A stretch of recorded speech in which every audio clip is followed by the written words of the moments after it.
Mesdames et messieurs, bonjour, bienvenue sur Info Télévision. Alors, si vous êtes assis, vous êtes bien sûr le canal 307. Alors aujourd'hui, à la rétrospective, on va parler de l'actualité de la semaine, notamment l'actualité qui mine le Cameroun. Et aujourd'hui, on va parler principalement de sport. Ah oui, aujourd'hui, c'est la Coupe du Cameroun, Bamboutos FC contre Coton Sport. C'est aujourd'hui cette finale de la Coupe du Cameroun qui met les Camerounais en effervescence. Nous allons en parler avec notre invité qui est déjà sur place. Alors, bonjour Samuel Evemandeng. Bonjour à tous, bonjour à Odile, bien sûr, bonjour à toute l'équipe, bonjour aux téléspectateurs, bonjour au Cameroun, bonjour à nous les Camerounais de l'extérieur. Les Camerounais de l'extérieur. Alors aujourd'hui, vous êtes Camerounais déjà d'origine. On voit l'effervescence dans les rues Bamboutos FC. Aujourd'hui, il se dit que c'est le club qui a le plus grand nombre de supporters au Cameroun, qui déjà a eu une finale en 2016, aujourd'hui qui va affronter quand même Coton Sport, qui a son actif à 6, quand même Coupe du Cameroun et 17 championnats camerounais, et a même déjà participé à une finale de la CAF. Est-ce qu'aujourd'hui c'est un David contre Goliath, ou bien c'est l'effervescence et la joie qui va remporter cette compétition? Ben, pour moi, je pense que c'est la victoire, en fait, c'est l'euphorie, ou bien, je pourrais dire, l'image de l'équipe de la FECAFOOT qui est aujourd'hui présente. Je profite pour saluer cette équipe, en l'occurrence son président Samuel Eto'o.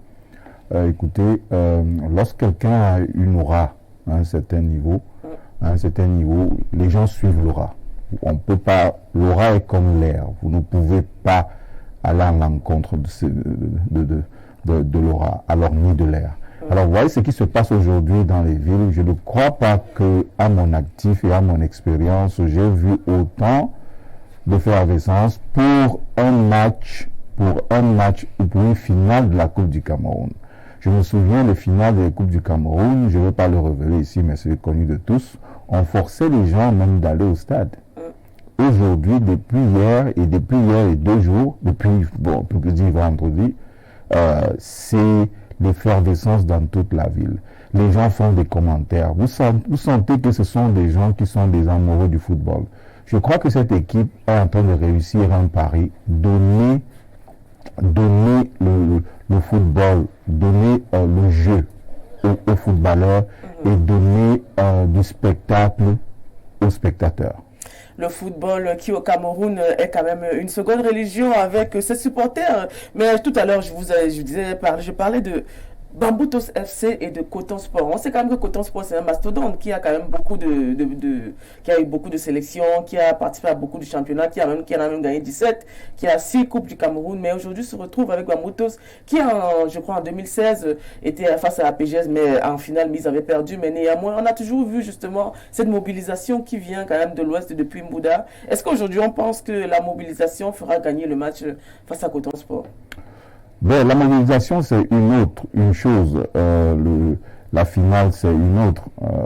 Vous savez, dans ce type de match, dans mon expérience professionnelle, nous ne dirons pas aux joueurs d'aller nécessairement gagner, mais c'est beaucoup plus donner de leur maximum. Oui, l'effervescence, oui, mais David contre Goliath, je dirais peut-être non. Mais parce que la finale, toutes les finales peuvent se ressembler, mais toutes les finales peuvent se suivre, mais ne se ressemblent pas. Et à ce niveau, je crains un sursaut d'orgueil de Bamboutos de Bouddha qui dit écoute, pas une deuxième fois. Mais sauf que vous avez en face une équipe qui est habituée des coupes. Alors, une équipe qui est habituée des coupes, elle sait comment se comporter. Elle a une âme face aux coupes, face au grand match.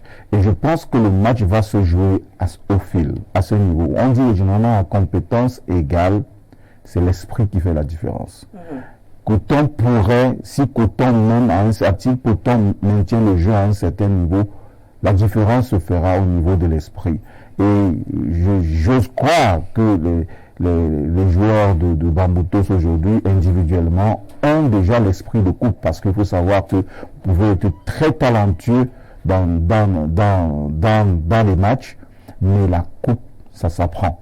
On apprend à gagner une coupe. Mais on peut gagner un match, oui. Mais pour apprendre à gagner une coupe, ça prend du temps. ils sont quand même arrivés en finale. On souhaite de toute façon une bonne chance aux deux équipes. Nous allons prendre donc le premier reportage. Un nouveau DG à la Camwater, c'est un reportage signé Edmond Foutué. Blaise Moussa est le nouveau directeur général de la Camwater. Il a pour adjoint Joseline Alice Ngondiki. Ces nouveaux dirigeants de la Camwater ont été désignés à la fin du conseil d'administration extraordinaire de cette structure présidée ce 30 septembre 2022 par Patrick Koum Akwa, président du conseil d'administration.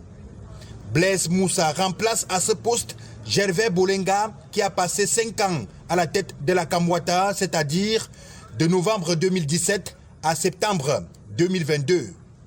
Après la tenue des travaux du conseil au siège de la Camwater, le ministre de l'eau et de l'énergie, Gaston Elundu Essomba, a effectué le déplacement du club Camwater pour présider la cérémonie d'installation des nouveaux dirigeants. Une cérémonie qui s'est déroulée en absence du directeur général sortant. En exprimant sa profonde reconnaissance au chef de l'État Paul Biya, Blaise Moussa a une idée des chantiers prioritaires. C'est un moment important pour moi, un moment de gratitude très humble, très déférente à son Excellence M. Paul Biya, président de la République, chef de l'État, qui a bien voulu accorder à ma modeste personne sa très haute confiance. Et je l'ai toujours dit, je viens de très loin et je dirais même que je viens de nulle part. Preuve qu'il est possible que ceux qui viennent de très loin puissent aussi arriver à un certain niveau. Je tiens à dire merci à Dieu Tout-Puissant pour avoir touché le cœur du chef de l'État pour m'accorder cette confiance. Je sais que vous voulez me poser la question sur ce que j'envisage faire à Camwater, mais vous avez entendu le discours d'installation de Monsieur le ministre de l'eau et de l'énergie. C'est tout un discours programme. Et je crois que nous allons nous atteler avec la directrice générale et l'ensemble des hauts dirigeants de Camwater et le conseil d'administration à prendre la pleine mesure de ce diagnostic qui a été fait et des recommandations qui ont été formulées. Je crois que pour l'instant, c'est tout ce qu'il y a à faire. Le ministre de l'eau et de l'énergie, Gaston Elundu Essomba, a instruit au directeur administratif de la Camwater de sceller les bureaux des directeurs sortants en attendant que les nouveaux responsables s'installent le lundi 3 octobre 2022 prochain. Le docteur Blaise Moussa, qui est le nouveau DG de la Camwater. Alors, monsieur Samuel Hervé Mandeng, aujourd'hui, on a vu un jeune DG sorti de l'ENAM qui a fait ses études, notamment en Europe, qui est revenu aujourd'hui, qui est diplômé docteur et tout ça, et a beaucoup, justement, a une grande expérience, notamment concernant la gestion. Vous voyez, monsieur Blaise Moussa, aujourd'hui, qui dit, voilà, je vais travailler de commun accord avec le ministre et puis je ferai de mon mieux pour essayer, n'est-ce pas, de redorer le blason de la Camwater. Déjà qu'on se rappelle quand même justement les plaintes et les complaintes qu'il y a eu récemment, notamment concernant la gestion de la Camwater avec monsieur Gervais Bolenga. Que pensez-vous, n'est-ce pas, de cette nouvelle tête qui est arrivée, cette fraîcheur qui vient justement changer un peu la donne? Ben, d'abord, je dirais félicitations à cette nouvelle équipe. La Camwater, c'est un challenge. L'eau est un challenge pour notre pays, c'est un challenge pour nos grands-mères, c'est un challenge pour nos villages, c'est un challenge même pour la capitale. Nous espérons que cette nouvelle équipe qui rentre pourra certainement faire la différence, là où certains n'ont certainement pas atteint l'objectif. On espère qu'ils pourront marquer de leur temps. Alors, par rapport à la question posée, je reste toujours sur ma faim parce que le reportage, je ne sais pas si c'est le reporter qui a manqué d'éléments, mais le reporter n'a pas beaucoup parlé de son parcours. Et lui aussi, il est venu, il a beaucoup plus donné des éloges au président de la République. Oui. Et bien sûr, et à Dieu Tout-Puissant. Il a très peu parlé de son programme. J'espère que ce n'est pas l'ascension ou bien ce n'est pas la nomination due à des relations. C'est pas la nomination qui est due à des relations. Il faudrait rappeler que quand même, monsieur Dr Blaise Moussa est diplômé un DESS en administration fiscale. Il a un test de doctorat en finances publiques à l'université de Toulouse. Il est DAG au MIFOPRA, PCA de la Sonamine. Bon, il ne sera plus PCA dès la nomination. Il est justement un conseiller régional aussi. Il faut avouer quand même que c'est quelqu'un qui a l'habitude de travailler, qui a justement un grand bagage intellectuel aussi. Ben là c'est correct. J'étais en train de dire que, Odile, lorsque vous êtes introduit dans des postes de responsabilité par des lobbies, vous servez des lobbies. Lorsque vous êtes introduit par votre connaissance ou bien par vos réalisations, vous servez les réalisations. On dit la façon que tu montes sur la colline, c'est comme ça que tu restes. Donc, à ce niveau, vu maintenant la présentation, on voit, c'est un ancien DAG le DAG au MIFOPRA, PCA de la Sonamine qui a DAG déjà au MIFOPRA, ce n'est pas donné. Ça veut dire que c'est une grosse machine en termes de gestion administrative. C'est d'abord quelqu'un qui a une certaine expérience déjà. Sans le connaître, je peux déjà vous dire que c'est une grande expérience. Maintenant, PCA de d'autres structures et tout. Donc, je ne peux m'attarder à ce niveau parce que nous sommes beaucoup plus on présente généralement le diplôme comme la certitude de la réalisation. Mais le diplôme nous donne qu'une visibilité générale et peut-être 30% de la réalisation. Mais c'est l'expérience qui vous donne le reste 70% ou peut-être le reste 50% et plus. Donc, je peux dire que si il a pu déjà à ce niveau, il a une certaine pression, il a une certaine compétence, il a une certaine expérience de gestion administrative. Et je pense que maintenant, il nous faut tout simplement développer le leadership. Alors, à ce niveau, j'espère qu'il n'aura pas le syndrome de Peter. Le syndrome de Peter, c'est l'expert d'hier qui devient l'incompétent d'aujourd'hui. L'expert d'hier qui devient l'incompétent aujourd'hui, certainement, il a été très très bon. Il a été très très bon à son niveau, peut-être meilleur comme DAG, et peut-être c'est ça qui a permis qu'il puisse être nommé par le chef d'État à travers peut-être ses résultats, puisse être nommé à ce poste de responsabilité. Que le chef de l'État l'avait aussi nommé PCA de la Sonamine. Voilà, donc peut-être que certainement il a une certaine expérience, mais il faudrait que lui et l'équipe fassent attention de ne pas tomber justement dans ce syndrome qui est le syndrome de Peter. L'expert d'hier dans un domaine qui est très connu devient incompétent aujourd'hui dans le domaine d'aujourd'hui. Alors pour passer à ce niveau, il faut vraiment travailler un bon saut quantique. Il faudrait que la personne ait un certain niveau de leadership, d'apprendre, de comprendre que c'est un nouveau milieu et qu'il s'adapte et une chose, développer ce qu'on appelle le leadership de service pour qu'il puisse servir sa nation et non certainement servir sa communauté ou servir lui-même et servir la société et servir peut-être les personnes, le lobby qu'il a mis en place. Non, il n'y a pas le DG de la Sonamine n'a pas un lobby, il a été mis, je crois qu'il a été nommé par compétence. Alors, nous allons accueillir le second invité qui n'est autre que Timothée Essomba. Bonjour Timothée Essomba. Bonjour Odile, bonjour aux téléspectateurs, bonjour à mon copanéliste. Oui, c'est vrai que vous arrivez un peu en retard. On a commencé déjà avec la Coupe du Cameroun entre Bamboutos. C'est vrai qu'en quelques mots, vous pourrez donner votre avis, Bamboutos. Oui, votre introduction est comme si vous avez suivi mon arrivée. Parce que effectivement, ce retard est lié aux festivités que les supporters de Bamboutos organisent déjà dans presque tous les grands carrefours de la ville. C'est une effervescence à laquelle un observateur de football n'échappe pas. Bon match aux différents acteurs et pour une fois, peut-être qu'il est temps que Bamboutos gagne. Oui, on se rappelle en 2016 face à APGS. On leur souhaite bonne chance de toute façon. Alors, nous avons le nouveau DG de la Camwater aujourd'hui qui a été nommé il y a quelques jours par le chef de l'État, son Excellence Paul Biya. On sait quand même qu'il a quand même un bagage intellectuel assez grandissant. Et aujourd'hui, les Camerounais se posent la question à savoir est-ce qu'il pourra justement gérer cette crise qu'il y a eu à la Camwater et notamment les plaintes des consommateurs. Bon. Vous-même, vous avez constaté l'euphorie et la presque effervescence qu'a suscité la nomination de Blaise Moussa, puisqu'il s'agit de lui, comme nouveau DG de la Camwater.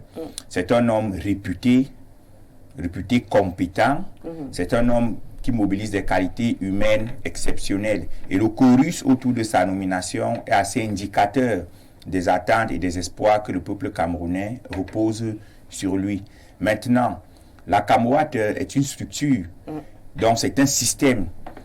Seulement, le système aussi a besoin de la sève des acteurs pour être performant. Si on a débarqué l'ancien DG, c'est qu'on avait, le chef d'État a certainement observé quelques manquements au niveau de sa gestion. Et il y a un événement qui précède la nomination de Blaise Moussa, c'est l'injonction du ministre des Mines au DG de Camwater d'augmenter la capacité de production de la station d'Akomiada. Une injonction qui a été suivie par une descente sur le terrain. Et depuis ce fameux 12 septembre, le changement en matière d'approvisionnement d'eau dans la ville de Yaoundé est perceptible. Moi, par exemple, qui suis du côté de Terre Rouge, nous passions 2 semaines, parfois 3 semaines sans eau. Mais depuis cette descente, les choses ont changé. L'eau vient tous les jours, avec des pressions réduites, mais au moins le robinet coule déjà tous les jours. Ça veut dire que l'homme est capable de changer l'institution. Et le bagage intellectuel et entre guillemets compétentiel de Blaise Moussa fait que, en toute honnêteté, je pense que là, il saura trouver les clés pour juguler et la crise sociale au sein de la Camwater et le problème d'approvisionnement en eau. C'est un grand chancre de la décentralisation.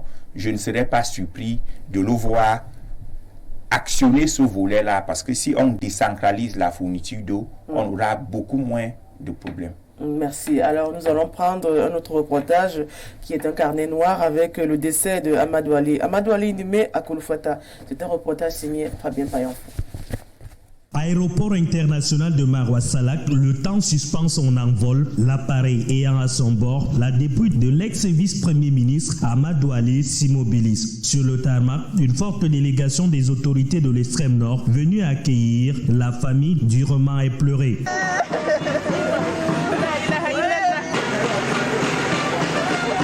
Militaire et le cortège s'ébranle direction Kolofata, la ville natale du défunt. Sur le trajet, des populations bravent l'insécurité pour rendre un dernier hommage à celui qui pendant environ 80 ans a été avec elle. Le Cameroun, la région du Seine-Nord, vient là de perdre quelqu'un de très important. Quelqu'un qui était très penché à tout ce qui touchait à la nation. L'intégrité territoriale du Cameroun était sa principale préoccupation. Nous avons été toujours à côté de lui. Nous avons appris par rapport à l'administration, la rectitude, la gestion du public. Nous avons appris beaucoup de choses. Sur place à Kolofata, des populations inconsolables devant le corps inerte du père, frère, ami et collègue Amadou Ali qui entame, après la prière mortuaire, selon les rituels islamiques, son dernier voyage vers l'au-delà. C'est dans l'intimité familiale que le corps du ministre Amadou Ali a été inhumé dans sa résidence où la terre de ses aïeux qui l'a vu naître se referme sur lui à jamais. L'ex-vice-premier ministre camerounais a été inhumé à Kolofata. Alors, M. Samuel Mandeng, vous avez quand même suivi l'histoire du Cameroun et puis tout le parcours quand même assez élogieux d'Amadou Ali. Aujourd'hui, il n'est plus. Que pensez-vous, n'est-ce pas, de cette disparition? Oui, le Cameroun vient de perdre quand même une partie, un leader, une partie de son histoire. Je peux le dire de cette manière. Moi, personnellement, je me souviens d'Amadou Ali lorsqu'il était secrétaire d'État à la gendarmerie. Et il habitait à la gendarmerie. Et à l'époque, j'étais ramasseur de balles de tennis. Il aimait beaucoup jouer au tennis. Et je me souviens qu'il m'a offert ma première raquette de tennis à l'époque. Et c'est ça qui m'a lancé dans ce jeu aujourd'hui. Et aussi, je profite aussi pour lui rendre un vibrant hommage, lui et à sa famille. C'était un bosseur, c'était un visionnaire, c'est quelqu'un qui a toujours voulu le développement de la société, le développement du pays. Et comme a dit bien son ami, c'est quelqu'un qui a toujours été là pour les populations. Tu étais là au cœur des enjeux du pays. Surtout, on a vu son impact, surtout dans le conflit de Boko Haram. Ça, c'est un de ces chantiers où on l'a vraiment vu apporter des idées stratégiques à ce niveau. Pour moi, je pense que, écoute, c'est une perte, mais il faut aussi, on comprend que il faut tourner la page à une nouvelle génération, mais ce qui est dommage, c'est que c'est une grosse expérience quand même qui s'enterre. Nous aurons peut-être voulu que cette expérience soit transmise à d'autres générations, mais écoute, que la terre de nos ancêtres lui soit tout simplement légère. Alors, M. Timothée Somba, Amadou Ali, une élite du Nord aujourd'hui, qui s'en est allée? Oui, mon propos sur lui s'inscrit dans la suite de ma sortie sur le premier sujet concernant Kamwate tout à l'heure. Véritablement, l'homme fait l'institution. Comme je parlais de M. Blaise Moussa tout à l'heure, c'est ainsi que l'on peut parler de Amadou Ali. Partout où il est passé, les témoignages sont les mêmes. C'était un extrême bosseur. Quelqu'un qui ne comptait pas les heures passées au bureau. Quelqu'un qui ne négligeait aucun dossier. Et quelqu'un qui était assez attentif à tout. Une source très proche de lui nous a fait savoir qu'il était quasiment maniaque de la perfection. Donc, c'est une grande mémoire du Cameroun qui s'en va. Nous aurions aimé qu'il nous laissât peut-être ses mémoires afin de transmettre, comme l'a dit M. Manding tout à l'heure, toute cette expérience pour les générations futures. Vous voyez, on a coutume de dire qu'un vieux qui décède est une bibliothèque qui brûle. C'est le lieu, peut-être pas d'interpeller, je n'ai pas qualité pour le faire, mais tout au moins d'inviter nos aînés à transcrire leurs différentes expériences qui peuvent être très utiles dans la suite de la construction de l'État du Cameroun. Alors, nous allons prendre le reportage suivant. Berthois, le MINDU lance la Semaine mondiale de l'habitat. C'est un reportage signé Patrick Bomba. Le ministre de l'Habitat et du Développement urbain balayant les rues de la ville de Berthois. L'image est unique et inédite. Célestine Ketia-Cortés, à travers ce geste, donne le coup d'envoi des activités marquant la Semaine mondiale de l'habitat, édition 2022. Aujourd'hui, nous lançons à Berthois pour la première fois la Journée mondiale de l'habitat, instituée sur une semaine par la volonté du président de la République, qui a voulu ainsi que pendant une semaine, la conscience collective soit attirée des populations, des autorités locales, des autorités administratives, que leur conscience soit attirée sur la participation citoyenne, la mobilisation citoyenne autour des thèmes que nous allons débattre ici à Berthois pendant toute la semaine. Et c'est par une marche sportive et de piquetage que ce coup d'envoi est donné ce 27 septembre 2022 à Berthois, dans la région de l'Est Cameroun. De la place des fêtes au parc Sembeleko, en passant par l'avenue présidentielle, le ministre de l'Habitat et du Développement urbain, avec à ses côtés le maire de la ville de Berthois, les maires des arrondissements de Berthois 1er, 2e et une forte délégation, ramassent les détritus qui jonchent la chaussée, les espaces publics et même les domiciles privés. Nous avons planté également aujourd'hui des arbres pour aider le maire de ville de Berthois et les maires d'arrondissement à aider le chef de l'État à préserver l'environnement, ainsi préserver les populations camerounaises. Nous sommes tous ravis de recevoir cet événement et en tant que jeunes, nous voulons motiver la population à maintenir notre ville propre. Donc, nous espérons que cette journée, on va ratisser toute la ville et retirer tout ce qu'il y a de sale. Ça nous réjouit parce que ça nous permet de faire une campagne de sensibilisation envers les populations, envers les ménages. Donc, si la ville est propre, si les eaux sont propres, on va éviter le choléra qui en ce moment est entré dans la région. Rendu au parc Sembeleko, la délégation conduite par le MINDU procède tout d'abord au décrassage. Plus tard dans la journée, une conférence de presse est donnée avec les hommes des médias et le village de l'événement est inauguré.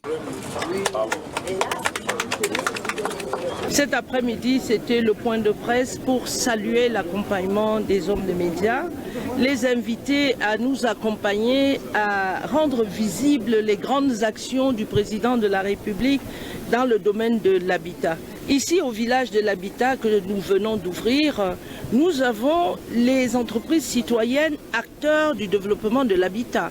Et j'espère que les maires venus nombreux pourront se rapprocher davantage de ces entreprises pour les inviter à les accompagner. Je suis très ému et très heureux de ce que je vois parce que j'étais ici il y a 2 ans et le changement est radical. Et ce matin, nous avons fait une marche de piquetage et je dois dire que nous avons plus marché que de faire de piquetage. Et parce que le travail de fond a été fait, la ville est propre, la ville respire, la ville est belle.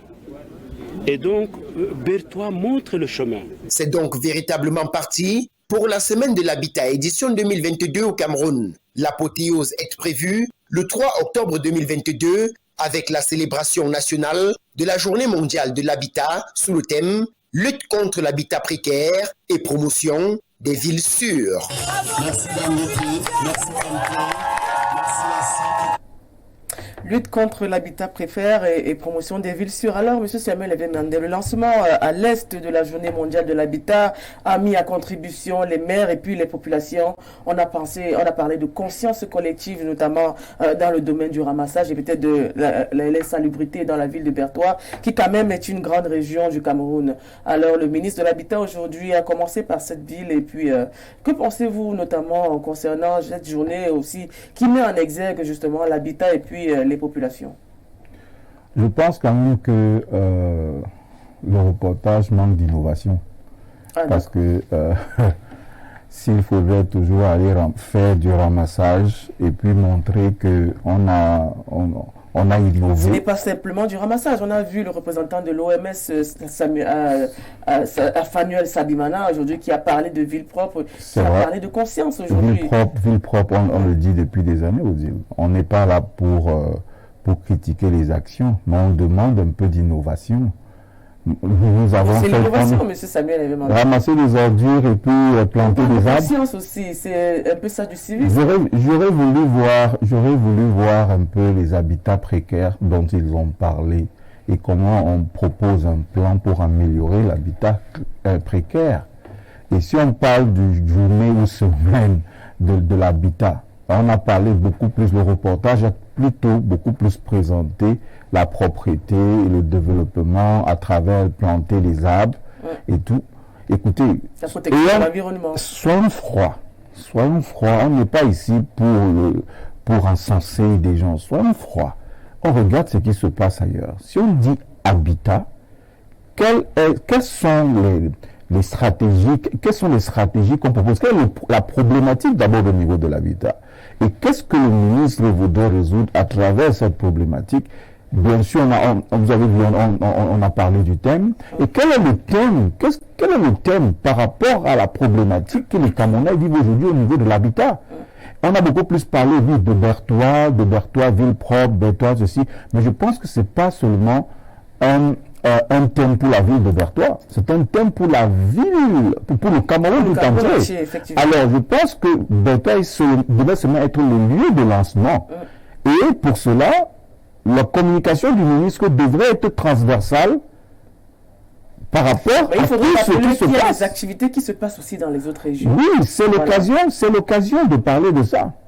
C'est l'occasion de parler de ça. Donc, vous voulez me faire croire donc que peut-être ce sont les reporters de Info TV qui ne sont pas à la hauteur? Non, on est à la hauteur. Il y a des activités qui sont menées même ici dans la ville de Yaoundé, dans la ville de Marois, à Yaoundé, effectivement. Alors, on va prendre M. Timothée Somba. Aujourd'hui, on a le lancement de la semaine de l'habitat qui se clôture le 3, c'est-à-dire demain. Bon, dans la suite du propos de mon copanéliste, je ne vais pas dire que je m'inscris en faux. Nous sommes là pour nous enrichir. Un seul reportage ne saurait parler de toutes les activités. Le reportage nous a proposé la mise en bouche à travers une marche, un piquetage et une invite à la prise de conscience. Mais il y a une série de travaux en atelier qui vont justement adresser de façon plus directe la question de l'habitat précaire.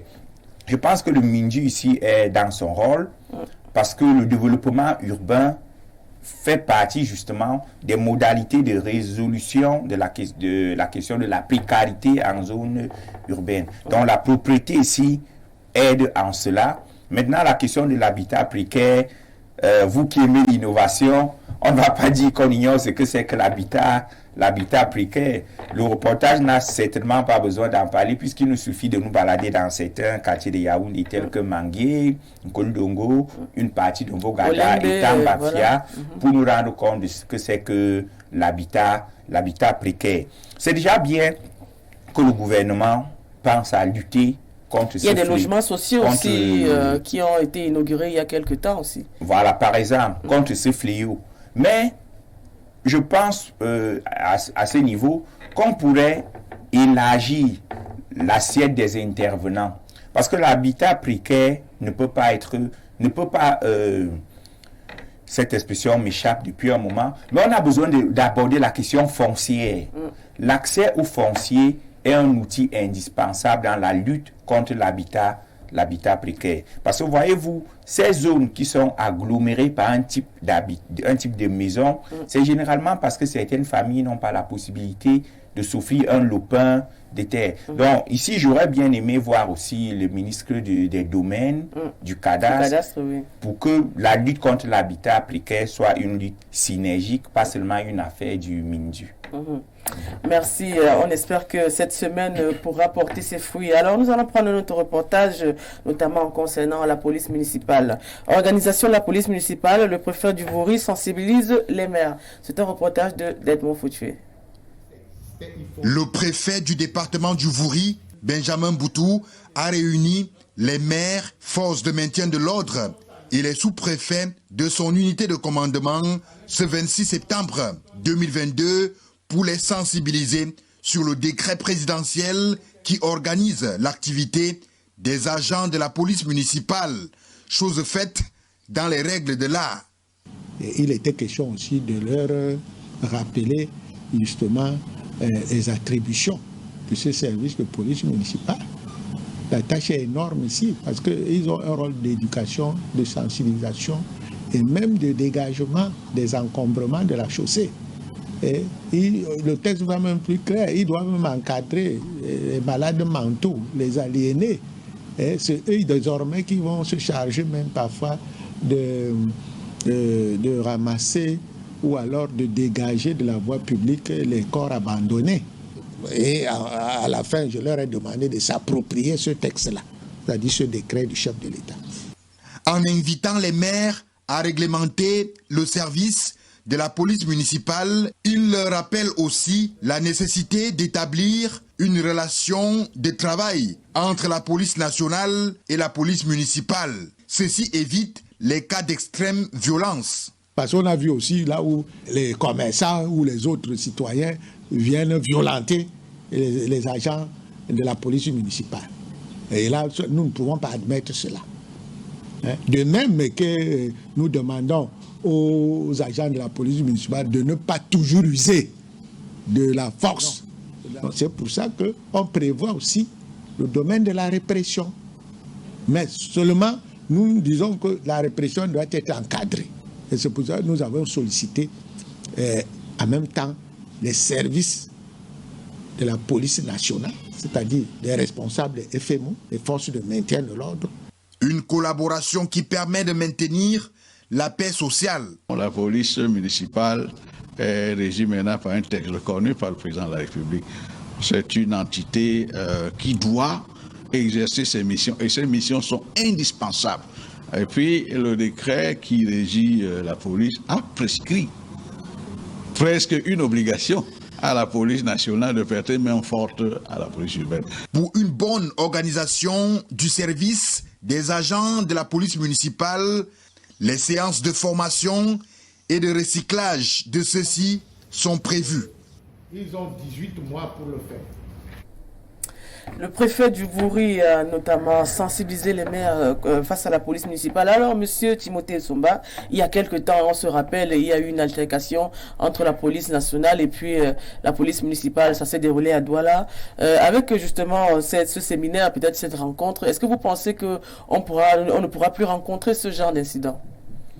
Bon, vu que ce sont des individus, ce sont des hommes, ce n'est pas certain qu'on ne pourra plus rencontrer ce genre d'incident, mais peut-être on ne va plus rencontrer ce type d'incident dans la même orientation, avec la même virulence. Mais la police municipale, à mon sens, souffre d'un léger problème qui peut être facilement résolu. À l'époque, avant le texte du chef de l'État, c'est des gros bras qu'on prenait, pas toujours suffisamment instruits, qui avaient pour rôle de s'aimer, entre guillemets, la terreur dans la ville. Aujourd'hui que le texte est clair et que le texte aborde davantage le volet pédagogique, le volet encadrement, le volet sensibilisation, les autorités municipales doivent comprendre que le critère prédominant pour l'enrôlement au titre des services de police municipale ne doit plus seulement être la force physique. Il faut qu'on ait dans ces services des individus suffisamment intellectuellement outillés pour bien s'approprier le texte et pour mieux encadrer les populations.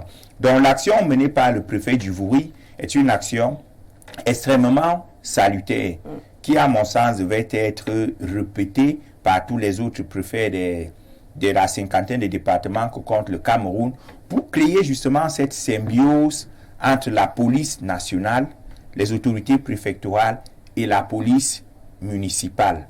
Nous sortons peu à peu de cette ère de violence pour entrer dans une ère de dialogue, dans une ère d'éducation qui est le meilleur élément, la meilleure matrice pour impulser le développement au niveau local et susciter grandement l'adhésion des populations. Il faudrait plus que nous ayons un antagonisme entre, d'une part, par exemple, les mototaximens et les agents qui paniquent dès qu'ils voient un agent de police municipale. Il faut que le mototaxi soit en confiance lorsqu'il rencontre un agent de police municipale à côté de lui, sachant que celui-ci ne va pas juste confisquer ma moto, il va me dire ce qui manque sur ma moto et m'amener à régulariser la situation pour que je sois un citoyen municipal modèle. Alors, un citoyen municipal modèle, on a vu une formation, une sensibilisation qui a été dite par le préfet du Vouri, M. Samuel Hervé Mandeng. Aujourd'hui, on voit souvent des altercations entre les commerçants. Tout à l'heure, votre compagnie a évoqué peut-être les mototaxis. Est-ce qu'aujourd'hui, avec cette formation, les maires pourront réorganiser le travail de la police municipale? Mais je pense ici que la communication qui a été présentée par le maire ne s'adressait qu'à la ville du littoral, peut-être une partie, le préfet du Vouri, voilà, le préfet du Vouri. Il ne s'agit pas de celui qui a Tokombéré ou bien à Garoua ne se sent pas concerné, mais c'est vrai que la communication interpelle tout le monde. À ce niveau, ça devrait être beaucoup plus le ministre, le MINAT, qui devrait interpeller, parce que ce qu'il vient d'évoquer est connu de tous. Il y a justement ces conflits-là qui existent depuis. C'est pas seulement ici, on a vu à Yaoundé, on a vu dans plusieurs villes. Aujourd'hui, ces grandes villes, Yaoundé, Douala le vivent tout le temps. Moi, je pense que dans une meilleure communication, peut-être les deux préfets des deux grandes villes qui le vivent un maximum devraient se réunir. Tout en lieu et place peut-être du MINAT, du ministre de l'administration territoriale. Mais un geste comme celui-ci a sa source quelque part. Et normalement devrait interpeller pour prévenir les autres régions, certainement qui sont aussi en train de prendre l'ampleur. Avec l'arrivée, avec la CAN qu'on a organisée aujourd'hui, les villes camerounaises sont accessibles pour le développement. Alors, ce que Yaoundé a vécu, ce que Douala est en train de vivre aujourd'hui, Garoua pourrait le vivre, Bafoussam pourrait le vivre. Donc, à ce niveau, l'interpellation du préfet du Vouri, malheureusement, ce n'est que pour le Vouri, mais ce qu'il a dit était suffisamment pertinent pour sensibiliser tout le Cameroun à cet effet. C'est un acte, il faut d'abord retenir que ça démontre un peu de l'incompréhension ou de la décentralisation, même au niveau de la police. Parce que dans tous les pays du monde, tous les pays en Amérique du Nord, où je connais très bien, il y a ce qu'on appelle la police municipale. Et la police municipale a ses limites. Et c'est bien connu. Lorsque la police municipale, elle a un périmètre, et c'est connu. Alors la police nationale ne peut pas rentrer dans le territoire de la police municipale sans l'accord, sans être escortée. Et même nous, les populations, on voit très peu la police nationale. Elle intervient seulement sur des cas ponctuels, sur des cas où la police municipale n'a pas suffisamment d'armes. Alors ça cultive en nous un mythe. Ça cultive en nous un certain respect, une certaine considération vis-à-vis de la police nationale. Ça donne une certaine image. Moi, je pense que nous devons, la décentralisation, même au niveau de la police, vraiment, peut-être à travers ce texte, devrait réellement prendre corps pour que ce type, comme mon copain Moïse a si bien dit, avant c'était le gros bras, c'était les cousins de tel qui venaient et ne comprenaient rien dans la déontologie sociale et même dans l'impact social de leurs actions, ils raquettaient un peu tout le monde.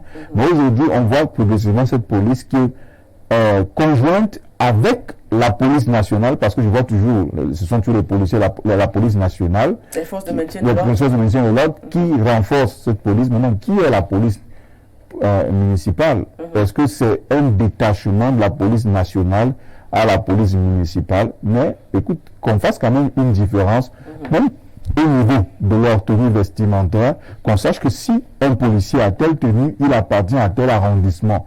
Si tu as telle tenue, c'est la tenue nationale. Mais tout en retenant l'idée, le fond du reportage, il faut sonner une cloche. Il y a vraiment ce genre d'acte n'est pas doit être sanctionné. On ne peut pas voir des personnes molestées ou être en conflit avec la police nationale. Ça renvoie une très très mauvaise image auprès du citoyen. Ceci doit être corrigé et même être prévenu pour les autres régions. Ok, merci. Alors nous allons prendre le dernier reportage. Prix du leadership transformationnel, Armand-Claude Abanda, vainqueur. C'est un reportage de Théophile Janébia. Prix du leadership transformationnel 2022, Armand-Claude Abanda, sacré vainqueur. Il reçoit son award au cours du 4e sommet panafricain sur le leadership tenu ce 28 septembre 2022 à Nairobi, au Kenya. Le prix du leadership transformationnel met en compétition des acteurs qui se sont démarqués et ont excellé de diverses manières à travers le monde dans la conduite du programme de transformation de l'Afrique en mettant en exergue l'inclusion socio-économique de la gente féminine. Il s'agit des leaders qui, grâce à leurs multiples efforts novateurs, sont à l'origine des mutations observées dans leur communauté et organisation. Le représentant résident de l'IAI Cameroun était pour le compte de la phase finale face à 17 autres leaders issus des pays d'Afrique, d'Europe et d'Amérique. Grâce au parrainage de la première dame, Chantal Biya, Armand-Claude Abanda implémente des programmes sociaux et contribue ainsi à l'arrimage des enfants, de la jeune fille et des femmes au TIC et partant de l'économie numérique. On peut noter entre autres le projet MIGEF 2035 et l'opération 100 000 femmes, Horizon 2012, qui a permis d'arrimer 103 350 Camerounaises au TIC. Elles sont déjà nombreuses à travailler pour leur compte et à employer d'autres personnes. Après avoir reçu ce prix, qui fait la fierté de tous les Camerounais, Armand-Claude Abanda dédie cette récompense internationale au couple présidentiel Paul et Chantal Biya. Je suis très fier du travail effectué grâce à l'appui de Madame Chantal Biya, première dame du Cameroun, à qui je dédie ce trophée. Près de 600 000 jeunes enfants et femmes formés, c'est assez bien comme chemin, mais nous pensons que nous avons beaucoup à faire encore. Avec Madame Chantal Biya, nous allons continuer le travail, former les femmes, former les enfants, les couches dites défavorisées dans les villes et villages. Nous allons continuer ce travail et nous sommes heureux que ce travail soit reconnu aussi bien dans le cadre national qu'international. Et je remercie Madame le consul du Cameroun au Kenya pour le soutien qu'elle a apporté à notre délégation ici même au Kenya. Nous lui devons beaucoup. Elle a fait énormément pour que les conditions de séjour soient suffisamment satisfaisantes pour la délégation camerounaise. À titre de rappel, le sommet panafricain sur le leadership a pour mission d'éradiquer la pauvreté en Afrique par l'autonomisation socio-économique des femmes. Le représentant résident de l'IAI, Armand Claude Abanda, qui reçoit une distinction au sommet panafricain pour le leadership. Alors, Monsieur Timothée Somba, on a quand même vu Monsieur Armand Claude Abanda sur le terrain, aller dans toutes les 10 régions, former des femmes, des enfants, et qui aujourd'hui sont devenus autonomes. C'est quand même un grand pas, notamment concernant l'économie numérique aussi. On a même vu l'IAI signer un partenariat avec Huawei Cameroun, notamment concernant ICT University et Seed for the Future. Aujourd'hui, on voit Armand Claude Abanda qui reçoit justement une distinction là-dessus.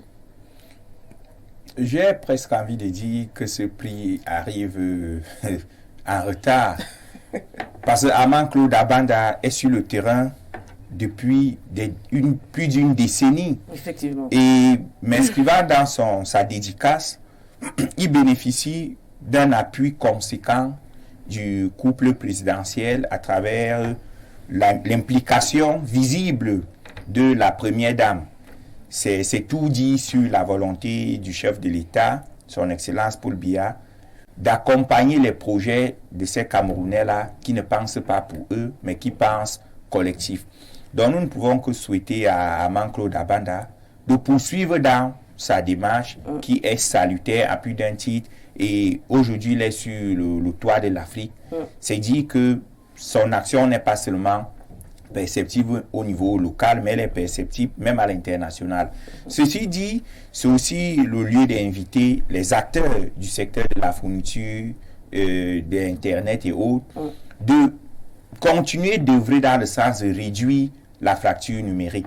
Parce que voyez-vous, il y a des régions dans lesquelles il y a des petits soucis, je vais éviter l'électricité, des petits soucis de connexion, qui font que si l'IAI avec Armand Claude Abanda et ses projets, ont fini de former des jeunes ou des femmes. S'il n'y a pas la connexion Internet suffisante, ces jeunes et ces femmes déjà formés auront de la peine à implémenter tout le savoir que Armand Claude Abanda, via le soutien du chef de l'État, leur a inculqué. Donc, Armand Claude Abanda, j'ai envie de dire, c'est excellent. Continuons à œuvrer pour réduire la fracture numérique afin que de telles actions aient un impact plus vibrant que celui-ci sur le terrain. Alors, Armand Claude Abanda reçoit une distinction à M. Samuel Ave-Manding. On sait quand même qu'il est très actif sur le terrain et dans toutes les 10 régions du Cameroun. Je vous assure, même dans mon village, il est présent avec les formations pour les femmes et les jeunes enfants. Il a été fait grand retard presque partout. Oui, effectivement. On voit son impact déjà qui interagit dans les populations. Aujourd'hui, tout le Cameroun est connecté. On peut dire en partie que c'est grâce à lui aussi. Et aujourd'hui, il reçoit une distinction à Nairobi. Ben, déjà, félicitations à monsieur Jean-Claude Abanda. Armand Claude Abanda. Armand Claude Abanda. Docteur. Okay. Monsieur Abanda, félicitations. Et le mot a été très bien choisi, le leadership transformationnel. Oui.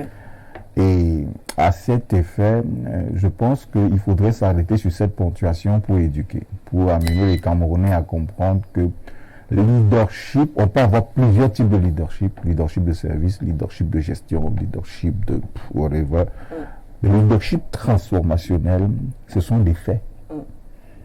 Et on l'a si bien dit, le copanimiste l'a si bien dit, vous l'avez dit, le reportage le dit, et nous le vivons au Cameroun, il est parti d'un point, d'une personne à des milliers, des centaines de milliers de personnes aujourd'hui qui sont transformées via une idée. Oui. Qui a un impact dans la société. Et je pense que ce sont des idées comme ça qui devraient plutôt être légion dans notre communauté. On est leader lorsqu'on apporte réellement un changement dans une société, significatif dans une société.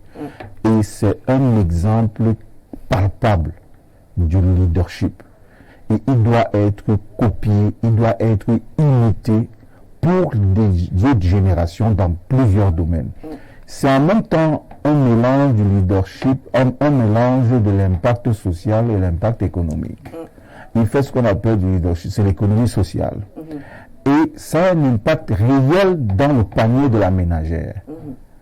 Et je pense qu'il a mérité ça. Comme mon panéliste l'a dit, ça fait 10 ans, peut-être qu'il aurait dû l'avoir aussi tout le monde. C'est juste que dans ce type d'organisation, on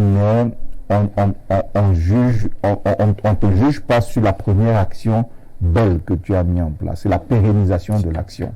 Donc, certainement, il le fait depuis des années, mais aujourd'hui, rendu à une décennie, il a plus de 100 000 personnes. Donc, ça veut dire qu'il y aurait 600 000 personnes. Ouais. Je m'excuse, merci beaucoup. 600 000 personnes. Donc, ça veut dire qu'il a une action pérenne. Il est constant dans ce qu'il fait. Et je pense que le rôle d'un prix, c'est un booster. Le prix ne révèle pas nécessairement tes qualités. Oui, ça expose tes qualités, mais ça te donne un autre palier. Ça te donne l'occasion de réaliser là où tu es rendu et aujourd'hui de te projeter à un certain niveau. Et que les gens s'inspirent. On dit que l'inspiration, c'est la capacité de se projeter sur une personne pour devenir cette personne dans votre domaine. Et je pense que M. Abanda vient de montrer une inspiration, une idée qui va inspirer d'autres personnes dans d'autres domaines. Nous pouvons que lui dire chapeau et que les Camerounais, justement, profitent, regardent ça et le mettent en exergue, chacun dans notre domaine, chacun dans son domaine. Et je pense que c'est à féliciter. C'est normal qu'il félicite. Je pense que c'est une des actions que le chef de l'État et madame devraient être le plus satisfaits par rapport à d'autres personnes qui passent le temps à dire chef de l'État, chef de l'État, chef de l'État, chef de l'État. Mais voilà une action palpable. Elle a un impact sur l'individu, elle a un impact sur la société et dans le plan du chef de l'État. Merci pour cette analyse. Nous nous rendons déjà à la fin de cette émission. Est-ce que vous avez un dernier mot, notamment pour le match de la Coupe du Cameroun, Monsieur Timothée Sumba? Bon, pour le match, bonne chance. Vous avez une préférence à Bamboutos, oui, j'exprime ma préférence à Bamboutos Doumbouda. Ouais. Mais je voudrais sortir par son explication sur les prix. Oui. Il y a une floraison de prix au Cameroun dont on ignore la réelle consistance. Oui. Je pense que les pouvoirs publics devraient encadrer ce phénomène qui devient un peu polluant pour redonner sa valeur boostrice au prix. Que l'on sache que lorsqu'on accorde un prix à quelqu'un, c'est sur des faits probants et que ce prix est capable de susciter des vocations ou des inspirations chez d'autres personnes. Merci. Alors, le score, M. Samuel avait demandé. Moi, je ne suis pas quelqu'un qui aime du football. Là où je vis, j'ai été dilué du football parce que non seulement le décalage horaire, si on me parlait du basket ou peut-être du hockey sur glace, une préférence, je pourrais le faire. Je suis désolé. Voilà. De toute façon, on souhaite bonne chance. Mais j'aurais aussi voulu rebondir nous sur sommes un fait. un parti, oui. Okay, en quelques secondes. En quelques secondes, justement féliciter le directeur de la CamWater. Oui. Parce que qu'on le dise ou pas, il doit inspirer. Je pense qu'il doit s'inspirer de ce que M. Abanda a fait pour vraiment apporter une impulsion. Il est jeune et il a la confiance de tout le monde et je pense qu'en s'inspirant de personnes comme Abanda, qui ne devient pas seulement un champion local, mais qui regarde son impact hors des frontières de notre pays. Et je pense qu'il rentrera dans l'acte qui dit, si tu veux au moins viser les étoiles, vise certainement la lune. On finit sur cette phrase, passez un bon dimanche, on se dit à dimanche prochain, mais avant on va annoncer déjà pour l'émission suivante à 11h30 avec Monsieur Parfait ici, le professeur Ngolé, Joseph Ateba, Monsieur Renaud Eboto et enfin le consultant Pierre Biloré Nimek. Restez pour la suite des programmes avec libre expression et surtout ne bougez pas, passez un bon dimanche et on se dit à dimanche prochain.